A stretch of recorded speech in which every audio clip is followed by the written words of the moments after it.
A lot of agents, what'll happen is if there's a shortfall income-wise or commitment or whatever, they're just interested in selling more.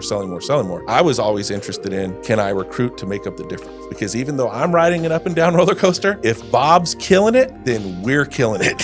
That was what I did. If I had a bad day in the field, I had to stay up because somebody else might have had a worse day, which I couldn't be a bad example, so I had to be excited. And sometimes they had a good day and that would bring me up. So my team helped lift me out of the slump because we didn't all get kicked in the stomach at the same time. Right. It was like safety in numbers.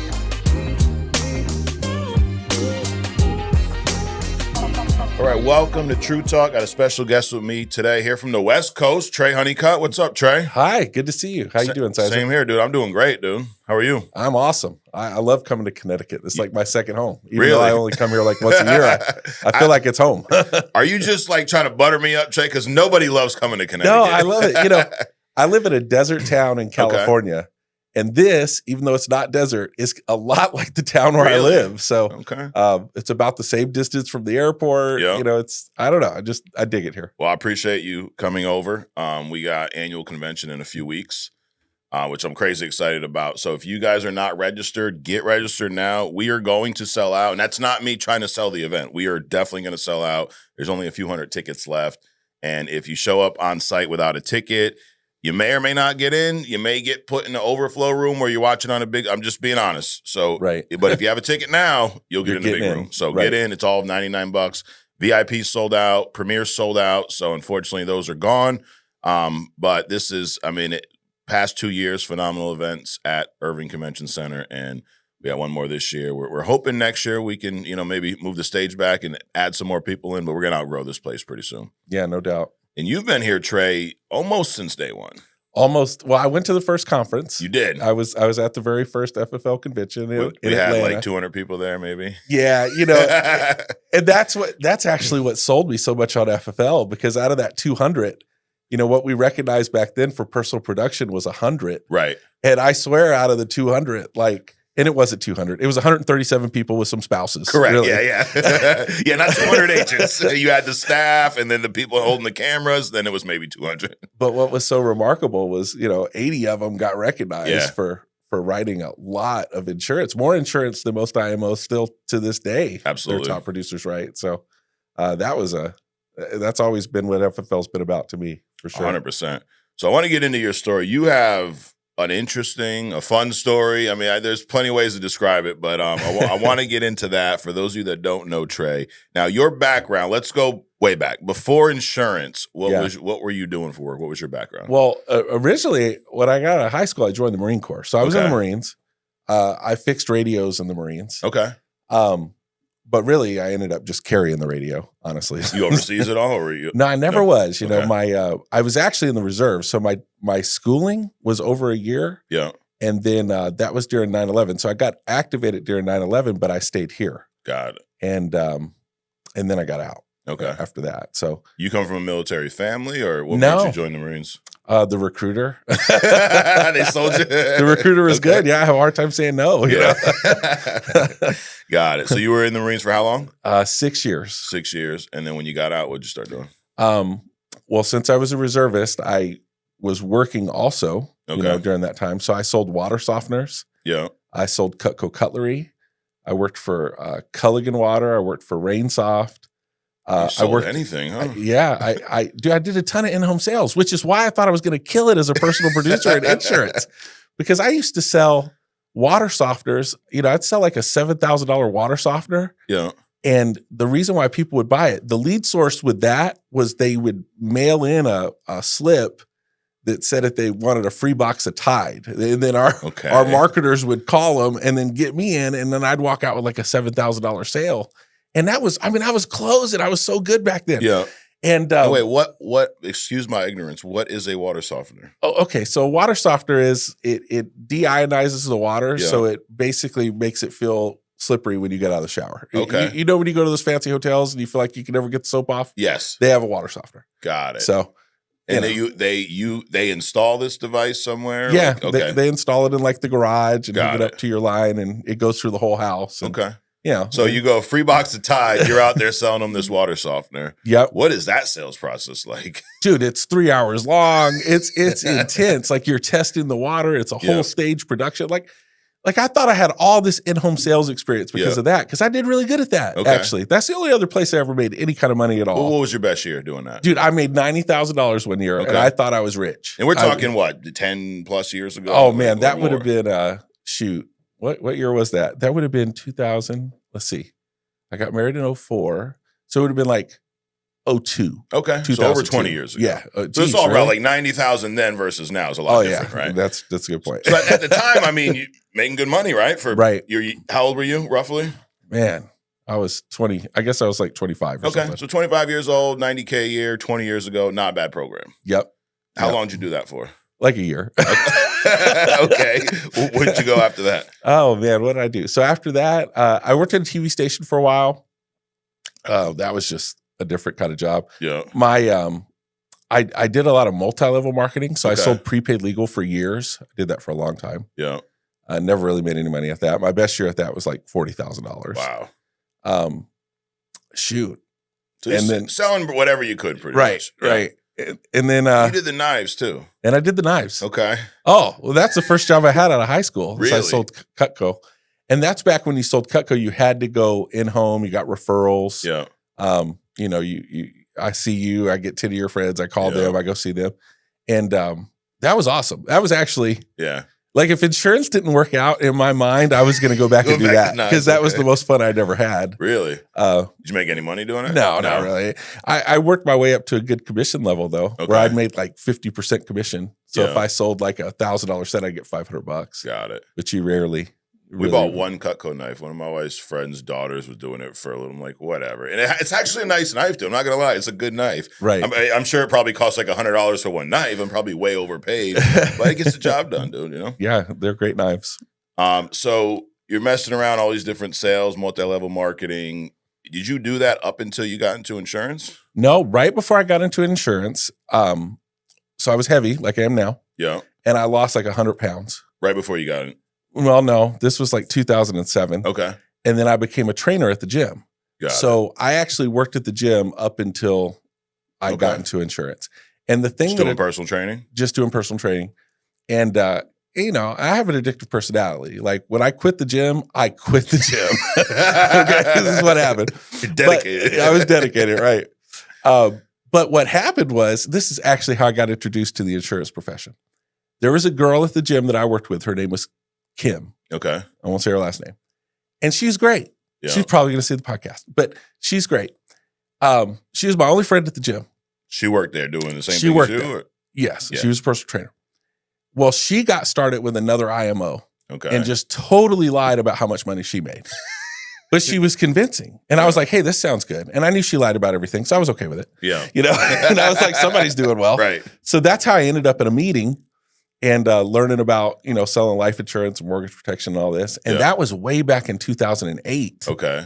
But I never got started because based on the fact that Kim pretty much lied about everything she was doing, I was like, whatever. But I made some friends at that meeting. And then I kind of stayed in touch with them. And then in 2012, I came back around and contacted those people. Got it. Is what happened. Same company? Same company. Yeah. And that's where you got started? That's where I got started. Yeah. So were you still working at the gym? For a little bit. Well, at that time, actually, I was working at a furniture store as their bookkeeper, which... Dude, how many different jobs have you had? I don't know. I always worked. I always had some. Yes. So you're working at the furniture store, and then were you selling there too, or no? I was done with selling. That was my way of getting out of selling. And then you go get an insurance license. Then I went and got an insurance license. So they called you back, and no, I ended up calling him because they seemed to be doing okay through 2008, 2009. Yeah, and what I liked about what attracted me to insurance, because I did a bunch of multi-level marketing stuff, is I didn't have to recruit anybody. I actually was attracted to this because I didn't have to recruit. I could just go sell and make a living. Yeah. And I didn't have to worry about recruiting my friends because I was always doing something where I was recruiting my friends to the point where, like, if I went to the grocery store, like, people would run. Like, oh my God, he's going to get us. Yeah. Oh, you were that guy. What's his new deal now? Dude, I did all kinds of multi-level marketing stuff. I did legal plans. I did weight loss deals. I did skin cream. I did cellulite remover. I did so many things. I did calling cards, all kinds of stuff. Were you the guy that like whatever friend was in multi-level marketing knew to call you because you would say yes? Yeah, I was like, dude, I had a hard time. Same thing with the Marine recruiter. I didn't know how to say no. Exactly. So you get a license Mm-hmm. and you do it full time or you working part time? Like, how's that transition from where you were at?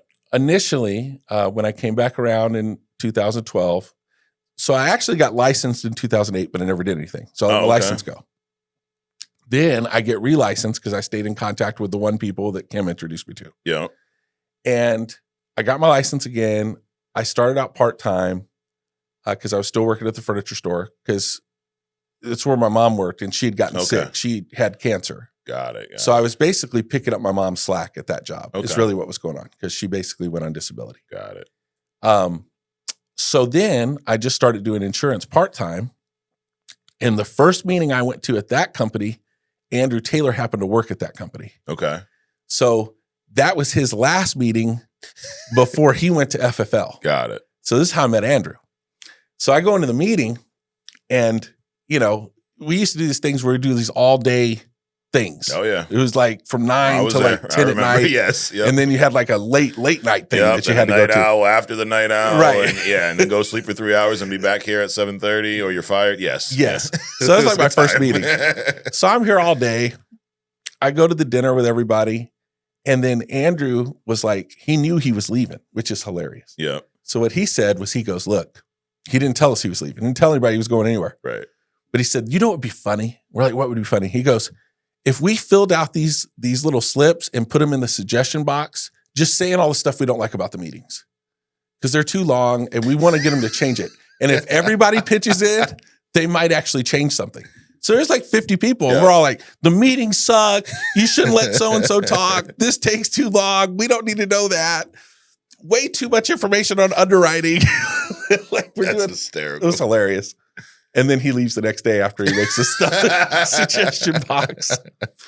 But at that meeting, he basically said, hey, we lived in the same town. Yeah. And he said, here's my phone number. If you ever need Mutual of Omaha applications, call me. Because it was paper applications back then. Yeah. And of course, he had a trunk of them, because that's how it worked. Yep. So that's how I met Andrew. Got it. And then the next day, the scuttlebutt is like, there's this new thing called FFL. Yeah.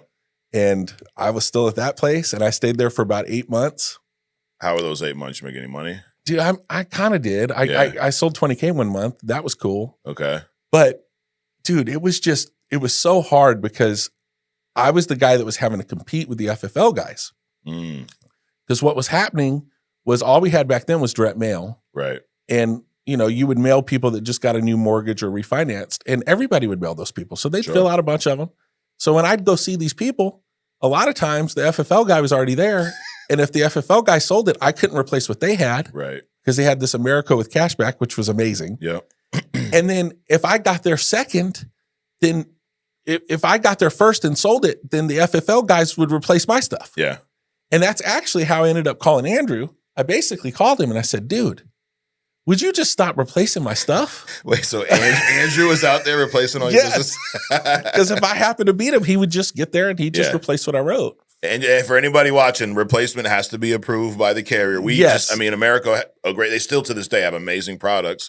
So the carrier would look and go, okay, Trey sold them this, but this product here has got better coverage, cost less, return of premium, cashback, the whole deal. Right. So it was easy to run in there with America. Well, dude, back then it was all paper apps anyway. I mean, he'd get there a day later and they'd call me before I even got the app submitted. It's usually what was happening. I learned not to count on nothing. All right, seriously, how long did this go on before you called them? Once I figured out a month. It went on a month before I called him, really.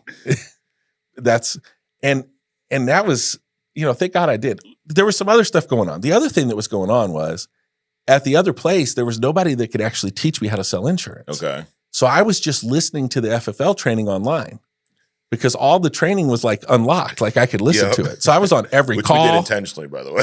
Dude, it was brilliant. I'm on every call. I'm listening. Jack Hughes teaching me how to sell. I'm like, this Jack Hughes guy has this figured out.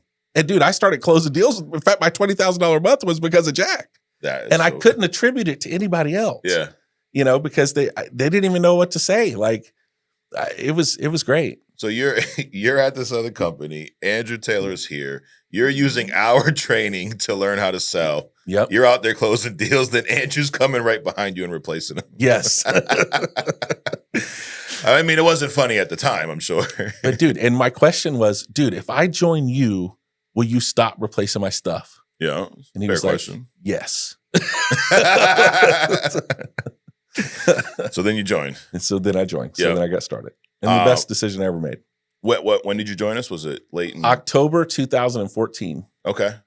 Got it. So it's just a few months before the first conference, Yep. which would have been, I think, January 2015. Yep. Down in Atlanta. Yes.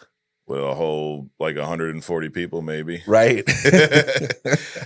So with us, I mean, it also wasn't all sunshine and rainbows here. Like you have a story, dude, like it'll make some people cry. Like, up, down, I feel like quitting, I'm back. Yeah. What was it like early on for you? Did you struggle your first couple of years? Well, yes. So a few things happened. So my first 90 days, I issued $45,000, which was Okay. a big deal for me. Like that put more money in my bank than I'd ever made in my whole life. Really?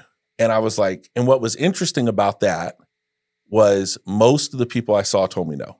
I didn't have the highest closing percentage, but I Okay. was seeing a lot of people and there were plenty of leads. Yeah. Like we did not have a lead problem at all. And plus I was running a lot of Andrew's old stuff, and that taught me a lot because, Andrew was a Hall of Fame producer. Like he always sold a lot. Right. And so I was thinking, if I'm calling his old leads, there's probably nothing left on these ones. Well, there was plenty. Yeah. And so I was getting sales off of those. Then what happened after the first 90 days, my mom had cancer, and then her cancer came back.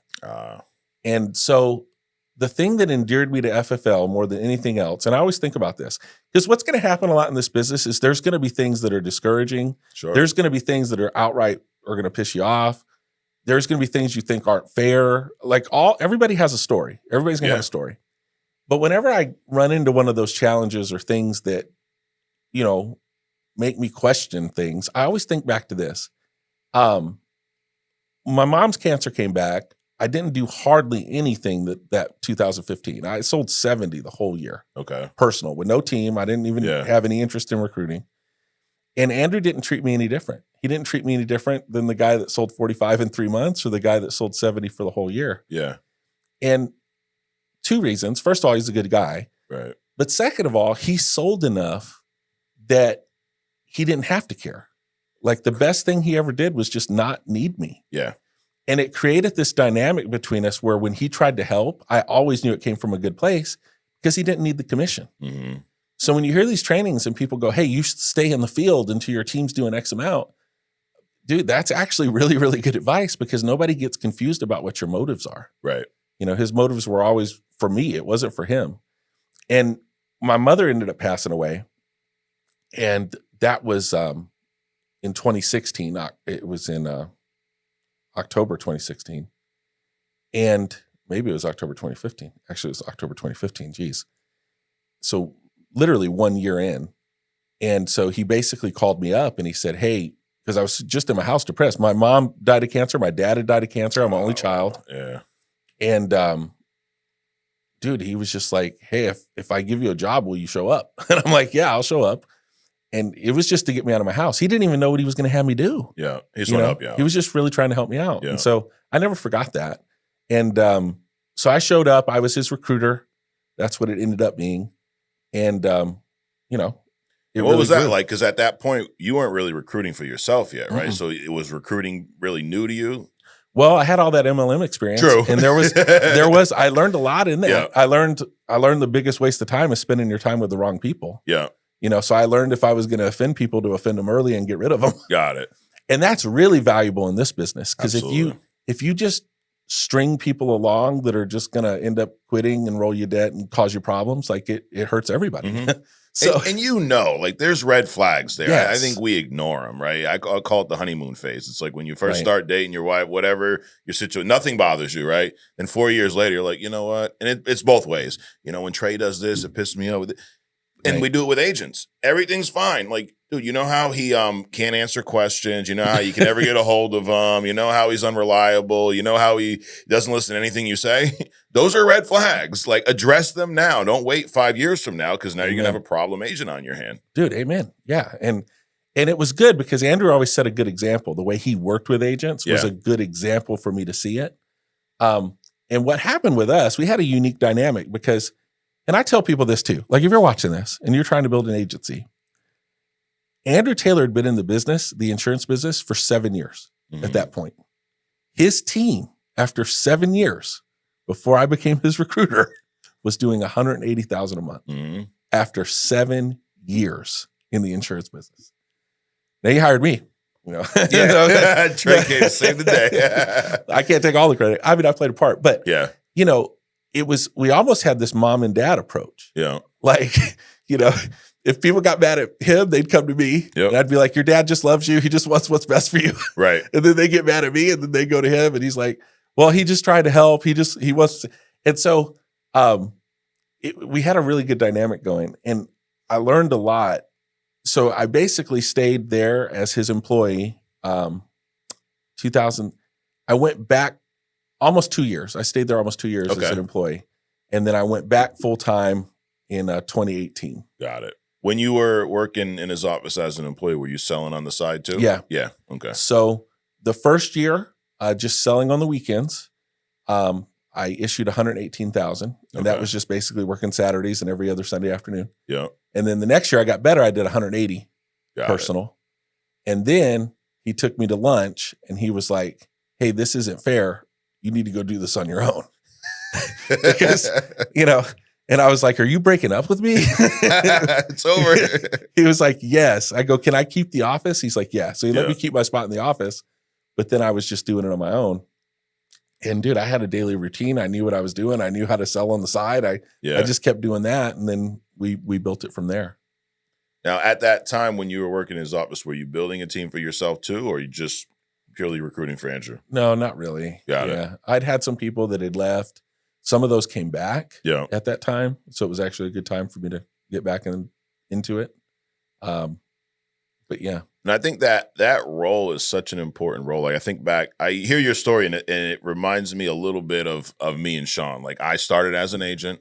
Right. And, you know, ours was a little bit different. We got pregnant and it was our first child. We were 25 years old. We were at the other company. So I was selling a lot, dude. Yeah. And a lot back then was like $200K. Right. But I wasn't making a lot because I was at like a 60% contract. And you remember everything you did there, you got charged. You want to use the bathroom at a meeting, you get charged. Like everything. We're going to record a training. You're going to record the training, and then we're going to send you a CD of your recording in the mail, and you're going to pay us for it. I'm like, well, shit, I'm the one that did. Like, come on. Everything. You want to go to this night meeting, you got to pay more for that. Like, I got to pay you to go to this night meeting that's at Chili's, where I'm going to buy my own meal anyways. Right. So the point was, and then you recruited someone, they bought leads, you also bought those leads. Like, but Trey paid for them. Why do I got to pay? Oh, you pay an override on the lead. What? Yeah. And then if you didn't pay your bill, it rolled to me. So needless to say, I sold, I got awards, I had no money. Right. So at this point, just kind of how Sean's like, dude, you want a job? Like, I mean, it's not really, but I probably need one. Right. And brought me in, started as a recruiter. I was still like you, selling on the side. And then from there, it turned into, hey, we're starting FFL. And I went from recruiter to what we do now. But my point is, there's a lot of agencies out there that's missing that type of role. Right. Right. They hire an admin to do certain things, which you need. But you also need someone else there to help you run your operations. Right. At the end of the day. And the biggest agencies have that person. It's not a shock that Andrew went from 180 a month to the biggest leg that we have in FFL, right? Because he hired good staff. And what was interesting, you know, at that time, right around the time he hired me to be his recruiter, Wetmore had put out a training about having a right-hand man. Yeah. And dude, we leaned on that. We're like, that's what I am. I'm the right-hand man. Absolutely. You know, and it was super, super valuable. I still look at it that way. And, you know, I'm just really grateful to be a part of this. And then you go out on your own. What was it like your first year on your own? Oh, dude, it was awesome. Yeah. I went VP in like 90 days. Yeah. By the end of that year. So income wise, I'll give you my whole income, like how it all started. So like the first year was like 45. Then it was like 70, then 118, 180. Then my first year back full time was 350, then 650, then a million, then 1 point something, then 1.6, then. Got it. Yeah. That's gross net? Yeah, that's gross. That's gross. So your best year gross with us, 1.6 back then. That was before integrity. Yeah, before integrity deal, which is a whole nut. But when Yeah. you're out there running your agency, best year 1.6. Yeah, and overrides, right. Yep. But you've had some ups and downs over the years. Oh, yeah.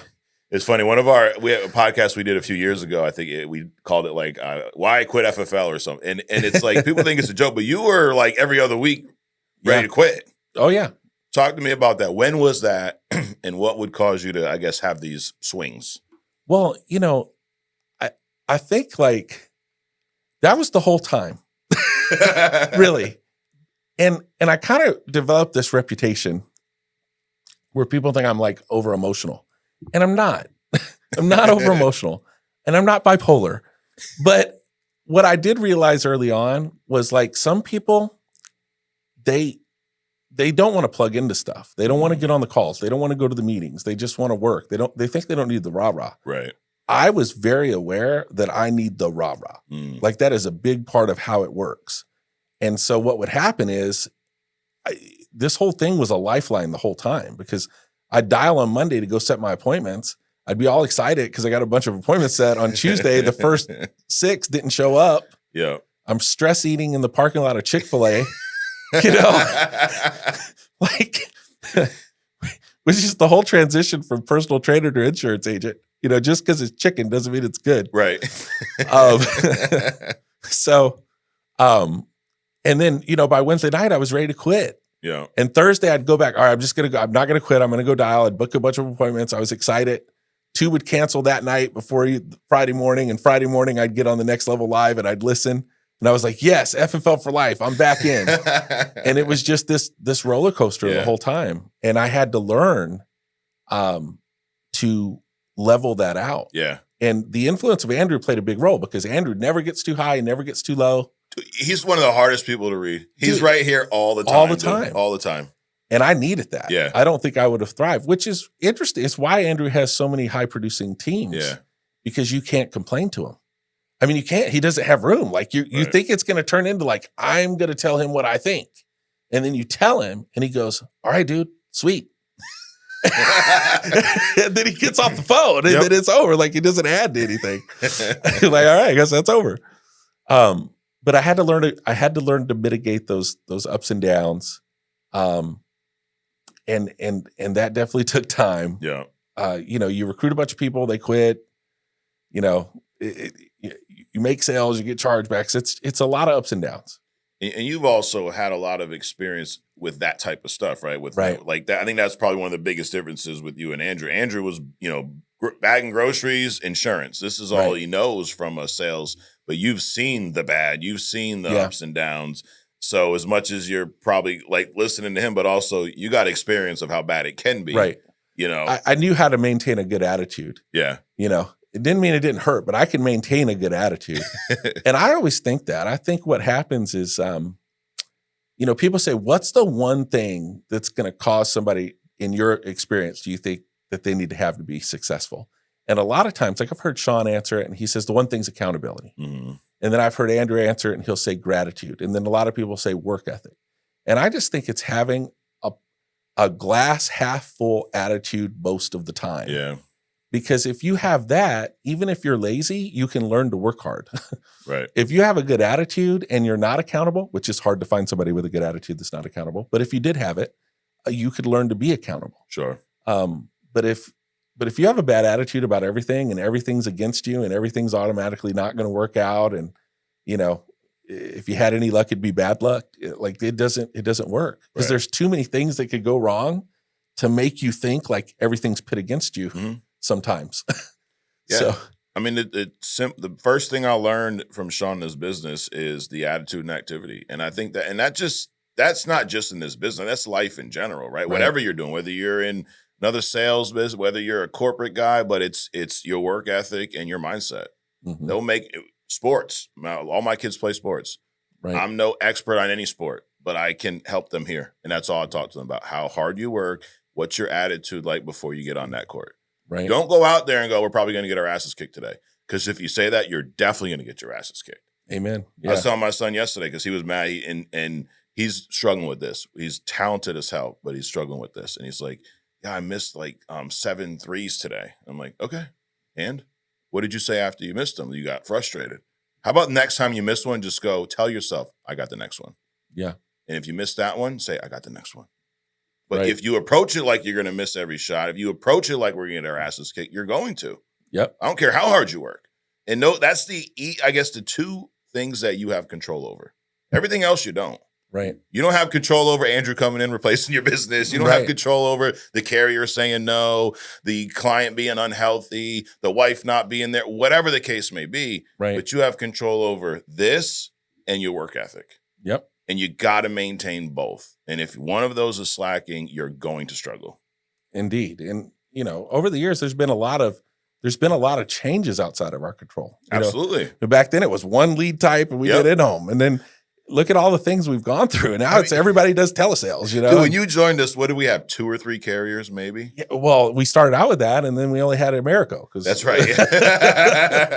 So maybe 1. Yeah. We had 1 carrier and like 1 lead source. Right. And I remember John Wetmore called Sean and he's like, dude, I think we got a lead problem. And Sean's like, yeah, no, we definitely do. We got to get more leads. Yeah. Right.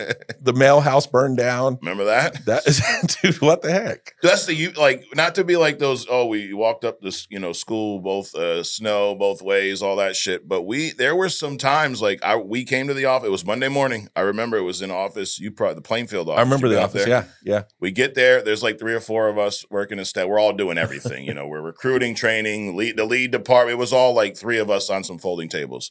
And I remember pulling up my email the minute I get in and get an email from our only lead vendor at that time, the mail house, because we would pull our own data, send it to this mail house. They'd send it out. It was great. Good returns. We're gaining some traction. We're kicking ass. Right. And he's like, so the mail house burned down over the weekend. Like, what? So all these orders are not going to get basically they were out for a couple weeks. Now they figured it out, got something, but it was legit no leads for 2 weeks. Yeah. And it's like, okay, well, we can't control that, right? What Right. can we do? We can try to find some other lead sources. We can try to find some, reworked leads through other companies. And we just did what we needed to do. But it was, you talk about the mindset. I never saw Sean get upset. And it's just like, all right, well, what else can we do? Let's figure out a solution-based thinking. Right. Is really what, had, I guess, helped us throughout those early years. And now, you get sued by this one. This carrier doesn't want to work with it. You have no control over that shit. Right. But we knew how to sell life insurance. Yes. We knew how to recruit people. And Right. we had enough. We had 1 carrier. We figured out another lead source. But going back to that roller coaster, because I think you probably rode the highs and lows worse than anyone. Like, honestly. Yeah. You're up through the roof and then bam, bam. How did you finally level that out and stop riding? Like, I know it took a while and I know it took a lot of effort, but what do you think was it one thing where you finally okay, I got this now? Well, okay. So there was a mind shift change tactically at FFL USA. Okay. And for the longest time, the only thing we cared about was writing agents. Yeah. And so that was it. Like, how many writing agents? What we changed to was, how many agents do we have that are recruiting with us? Now, that doesn't seem like that would level out the emotional highs and lows, but it did, because what it taught me was, at least for me, this helped me, was I learned how to recruit to make up the difference. Like, my goal was never to be $1 million a year producer. Nothing wrong with that. I'm glad we have them. Sure. But a lot of agents, what'll happen is if there's a shortfall income-wise or commitment or whatever, they're just interested in selling more. Right. I was always interested in, can I recruit to make up the difference? Because even though I'm riding an up and down roller coaster, if Bob's killing it, then we're killing it. That was what I did. If I had a bad day in the field, I had to stay up because somebody else might have had a worse day. Right. which I couldn't be a bad example, so I had to be excited. And sometimes they had a good day, and that would bring me up. Yeah. So my team helped lift me out of the slump. Got it. Because we didn't all get kicked in the stomach at the same time. Right. It was like safety in numbers. When was that shift in mindset for FFL USA? 2016, 2017. Okay. The end of 2016. And what's the most you sold personally?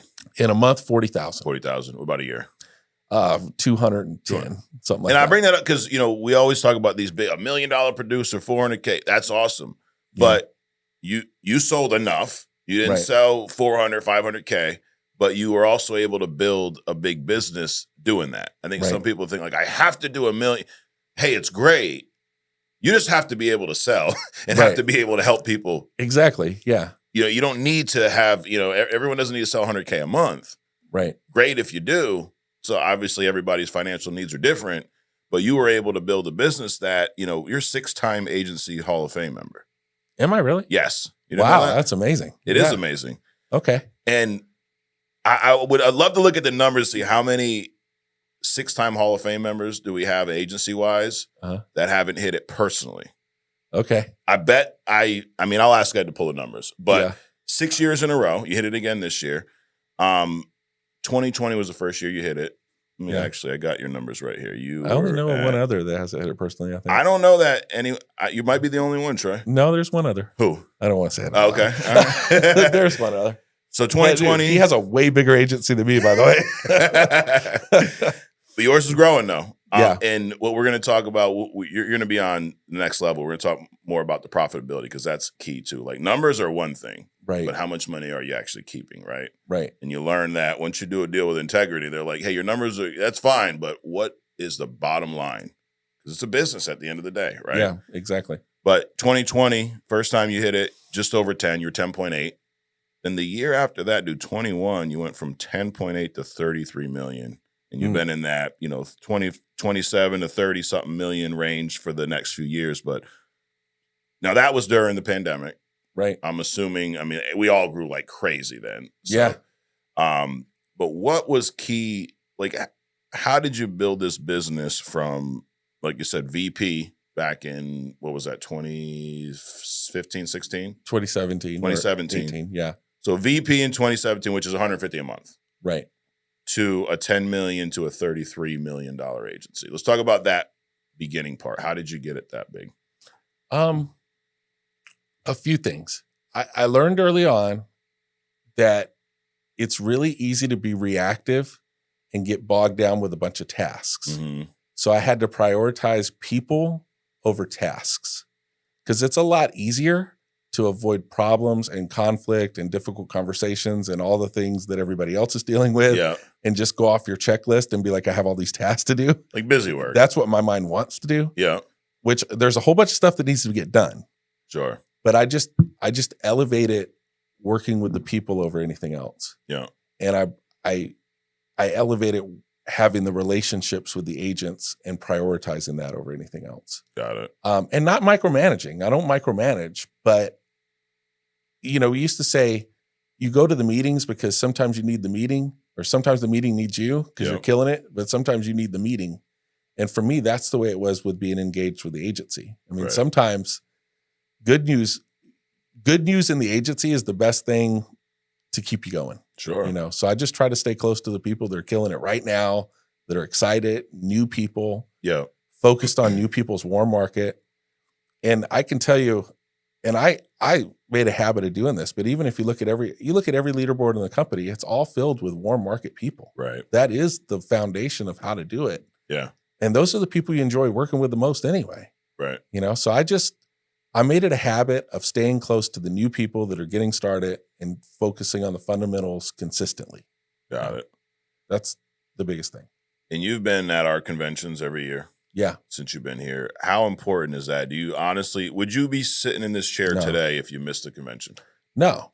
Dude, I've told people, I go, if you missed the convention, you won't be around for the next one. I've told Hall of Fame producers that, and then they weren't. Right. And I don't know. I'm not superstitious, but I'm afraid to miss one because you have to stay close to the fire with this because it can change so quickly. What may have worked last year doesn't work this year. Right. The thing I love about FFL is everybody's so open and sharing with what actually does work. You're not you get so much from the stage and from the training, but what you really get the meetings around the trainings. Sure. Engaging with those people that you want to talk to, that you want to get to know, and hearing what's working for them. Jamie Cheerio told me one time, he goes, producers don't keep secrets. he goes, all these agency owners, they try to keep secrets. They think they got the secret sauce, but the producers, they tell everything. Yeah. You know? Why not? And that was always Andrew's attitude. He's like, I'll tell everybody everything. They're not gonna do it anyway. Exactly. You know, like, and it's that a lot was of kind work. of our thing with the training. We left it open. We were like, dude, use it, not because here's what's going to happen. If you do use it and it works, you're going to join us. But most people aren't even going to use it because that's FFL stuff. Right. Exactly. And you're not the only one who. I've heard that story a handful of times. Like, I was at this company. I've heard people that weren't even in insurance. They're like, I'm selling solar and I'm listening to your guys' training. I'm like, what? So yeah, it was a good move to leave it open. Yeah. Yeah, it was. How different do you approach the conventions now? Because when you started, you were just trying to sell to, provide for yourself. Now you got, a $30 million agency right now. A lot of agents out there selling, making money. Talk to me about the difference of how you approached it day one. So this would help, like someone who's just producing. How do you approach convention? What kind of mindset? What are your expectations? And then how has it changed now? Yeah. So a big part of my recruiting philosophy was I never considered somebody recruited until they started buying their own leads. They made sales. They recruited somebody. Yeah. They got an override and they went to national convention. Okay. If they did all those things, they could write $60,000 a month. But if they haven't been to the national convention, they're not in yet. Because all I really have is a license to re-recruit you tomorrow until you're sold. And the national convention will do more for somebody's belief in themselves and belief in the opportunity, belief in the company, belief in me. It'll do more for them than anything else I can do. Right. There's no amount of training. There's no amount of Zoom training or dial teams or any of that can do what the conference can do. Because when you get to the conference, the most important part of the conference is the award ceremony. Yeah. We should just do that. I do the awards every day. The award ceremony is amazing because when you go to the award ceremony and you see these gazillion people getting recognized for huge numbers outside of FFL,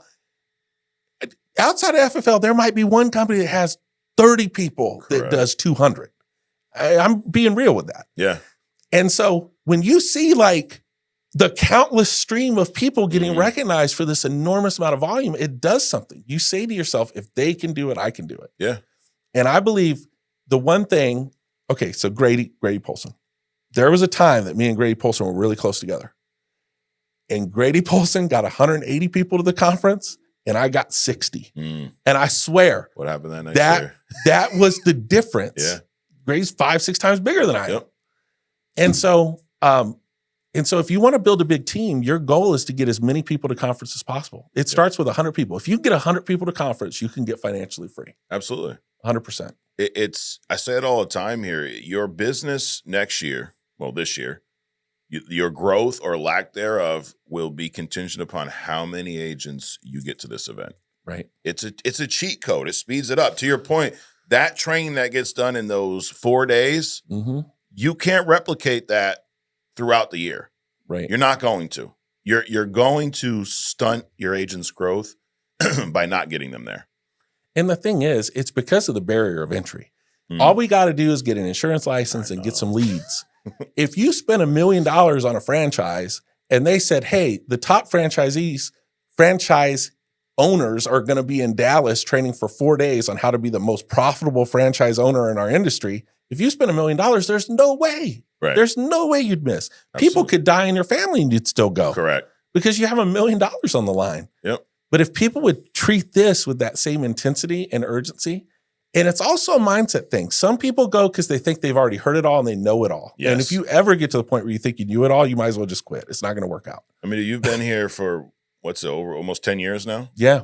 And I learn stuff every day. Every day? Yep. I mean, last year, I'm sure you picked up a lot there. And you already have a Hall of Fame. You're an integrity partner. You know how to sell. Yeah. But there's always, to your point, this business changes so fast now. Right. Like we were, 10 years ago where paper apps, faxing shit in, they can't read it, refax it. It takes a couple weeks sometimes on a simplified issue to get paid. Right. Nowadays, you pick up your phone, you call a client, you never see them face to face, you never handshake, nothing, no wet signature. You get them approved and you're paid the next day. Dude, it's unbelievable. It's insane. I remember one of those breakthrough moments for me. It was like I went to the conference and then somebody talked about, well, hey, like what I do is I just have them sign like 4 apps. Because if 2 of them get declined, then I just have the next one to send in. I don't have to go back again. Yeah. And I was like, oh, that's a good idea. So, but you never know what you're going to pick up. Right. And it may be one thing.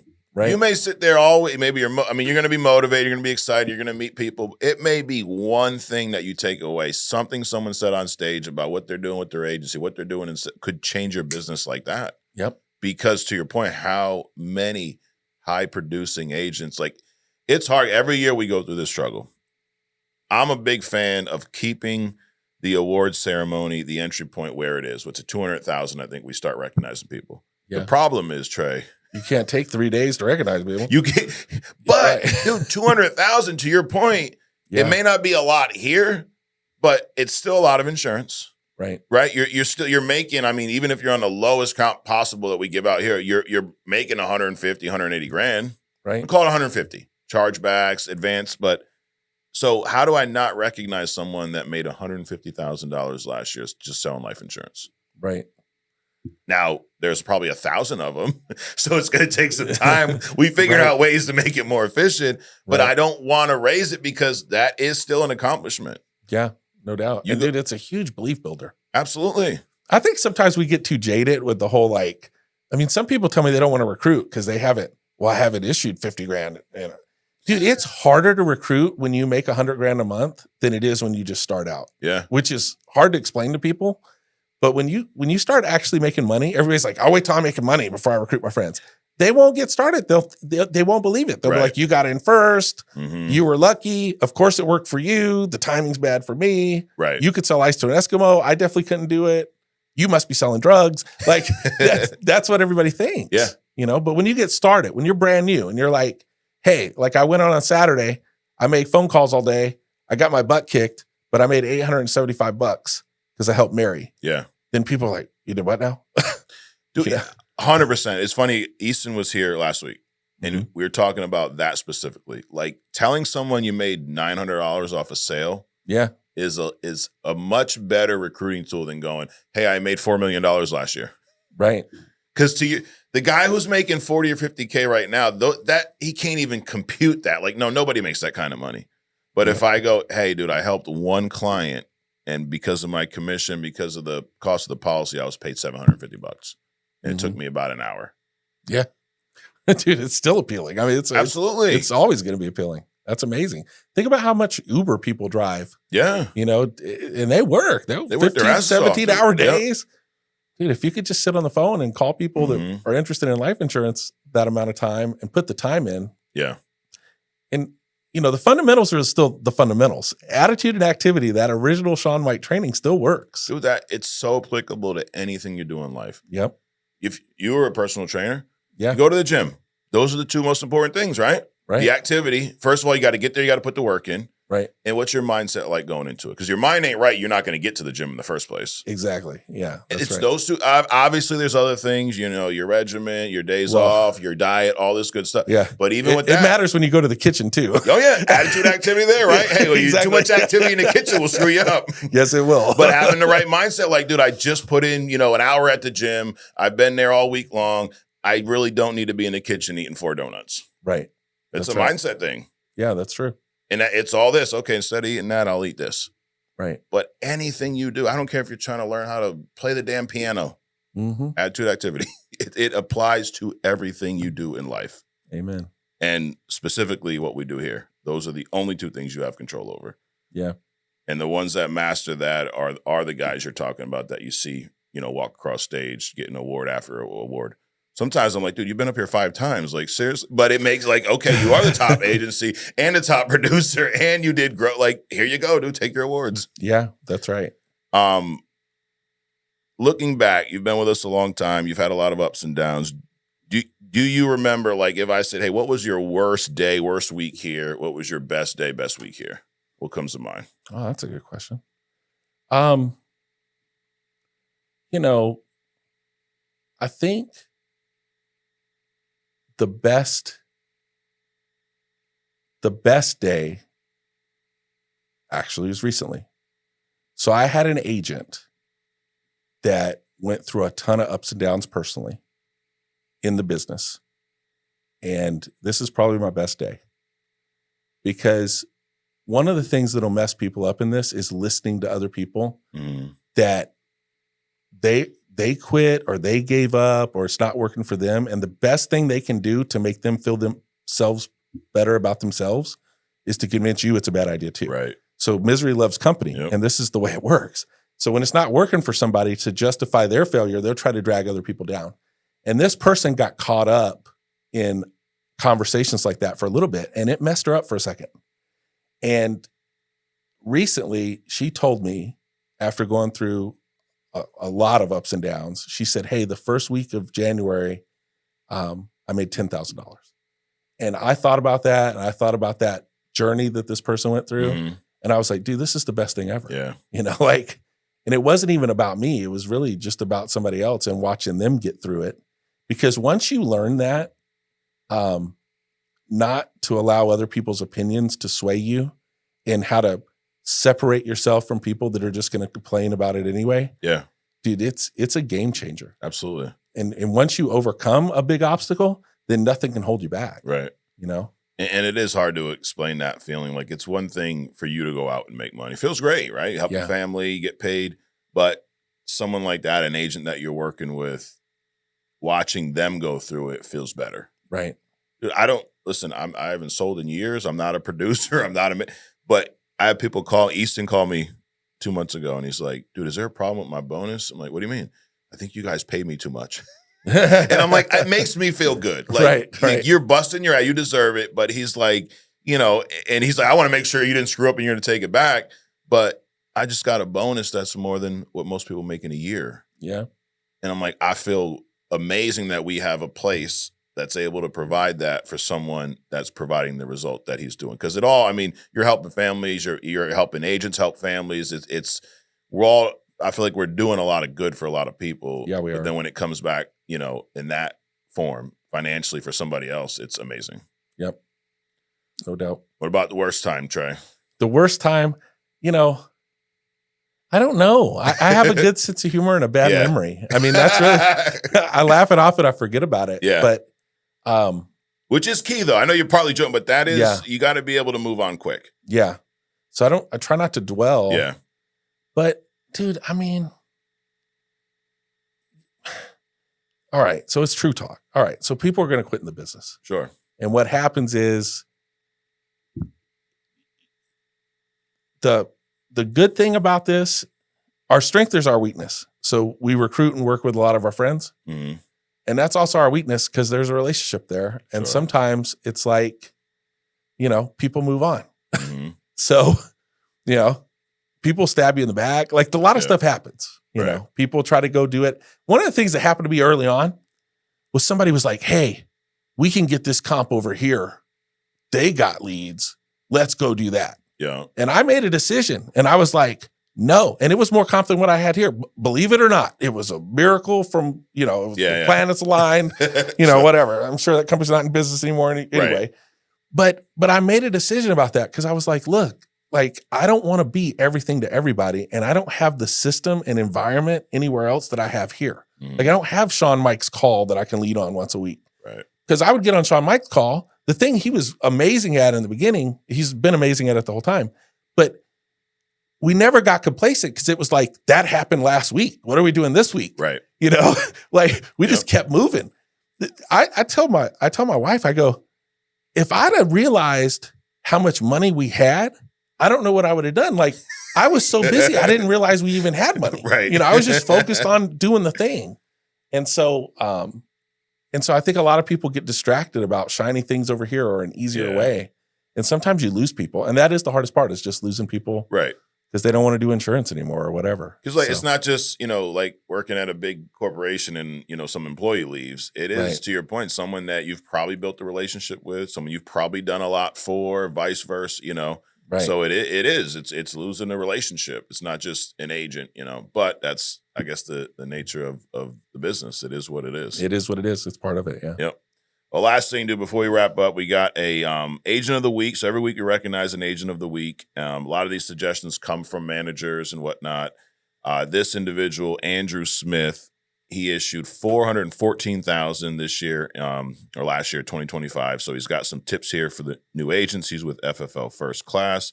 Let's take a look at what Andrew had to say. What is going on, guys? My biggest tip for a new agent is understanding your client's biggest fear. You understand that your client's biggest fear 100% of the time is always going to be whether or not you are lying to them, right? That's their biggest fear. No matter how big their why is, no matter how bad they need the coverage, their biggest fear will always be, are you lying to them?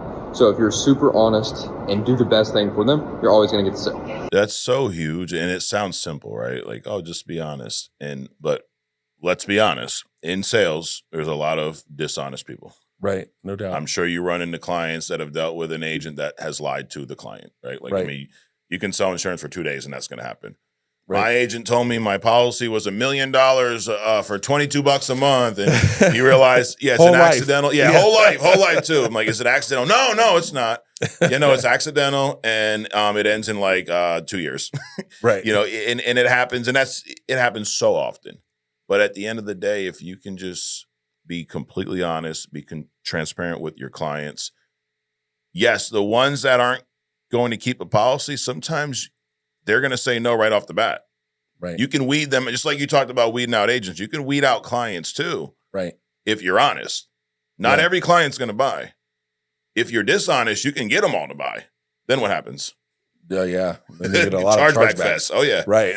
and I can speak. We've done it the right way and the wrong way. You learn. Like I remember early on, I dreaded Monday mornings because we ran most of our business on the weekends. It was Saturday, Sunday. We ran 20 appointments. That was Sean's model back in the day. It worked. We dialed Friday, dialed Saturday morning, ran all weekend. Cool. Come back with 15, 20 apps every week, like clockwork. Problem was we weren't doing it the right way for a period of time. Monday mornings, dude, were scary. Yeah. Hey, don't process. Hey, cancel. I'm like, I had 20 apps. Now I got 10. Right. And I'm hoping maybe those other 10 may stick. And then you learn real quick. You know what? Take a step back, slow it down, and just shoot everybody straight. Yeah. Just because at the end of the day, dude, we're not selling. I mean, you've sold a number of different things. Right. But if you came to my house, Trey, with Cutco knives and I didn't buy them, is it really a life-changing, decision? No, definitely not. I mean, I could still slice my tomatoes and shit without them, right? That's right. I probably have knives already. That's right. You got a little ninja chopper thing. You could just put it in you're there. good to go, dude. Right. But if we meet with a client and we screw something up and they don't buy life insurance, 9 times out of 10, they're not going to meet with someone else. Right. So now you have a individual who is either underinsured or uninsured. Because you've been doing this for a long time. How many times do you meet with someone that actually has enough life insurance? Rare. Very rarely. Yeah. Very rarely. So if we screw that up, someone now doesn't have life insurance. They are going to die. We all are. And then their family's screwed. Right. It's a big deal what we do. Yeah, it is. The money, the fun, the meetings, you kind of sometimes you lose sight of that. But at the end of the day, we're putting something in place that if it's there, it will impact that family for generations. And if it's not, it will also impact that family for generations. So great advice, Andrew Smith. Yeah, great job. Well, Trey, it's been fun. Yeah, Appreciate thank you coming out. I will see you again in a couple weeks. Yep. Annual convention, guys, go to fflconvention.com now while the tickets still last. There are a couple hundred left. It will definitely sell. There's been years before where we have said that it'll sell out, and it obviously didn't. Right. But this time, it's definitely selling out. It's to the point where we had to be fully transparent. We had to actually move the stage back and shrink some of the stage down to be able to fit enough seats because we had a cap at one point. We got real close to that. I'm like, that's not going to work. So we had to actually reshape the room a little bit, change the seating to allow for more seats. So get your tickets now while they still last. And I mean, you heard Trey, he wouldn't be here doing 30 million a year right now with his agency if he had missed one of these events. No doubt. And if you're like, well, I can't afford to go, then you can't afford not to go. That's right. I remember my first event, I had $40 in my pocket. Right. I had a license. I sold a policy on me and my wife that paid for the plane ticket there. We shared a hotel room. There was probably 8 people, dude. Like someone's on the couch, so people all on the floor. Who cares? Right. It was there at $40 to my name. And if I didn't go to that meeting, I wouldn't be sitting here interviewing you today. So Yeah. It's actually where I met Andrew Taylor. I remember seeing Andrew and his buddy. I'm like, no offense, Andrew, I love you, bro. But I was like, if these kids can do it, 'cause he's a couple years younger than me. I'm like, right. They brought him up on stage like, these guys are making $100K a year. And he's just, and this is like, this ain't Andrew today. He's just up there smiling. Like, he says 2 words. I'm like, that kid made $100,000. I made $30,000 last year. Right. What the hell? He was 18. He was 18, Right, dude. I was yeah. like 22. Like, are you serious? And I used to bag groceries. So maybe, hey, we got something in common. But anyways, thanks again, Trey. Guys, thanks for watching. Absolutely. Subscribe if you haven't already. And you know where to find us every week right here on True Talk. We'll see you next week.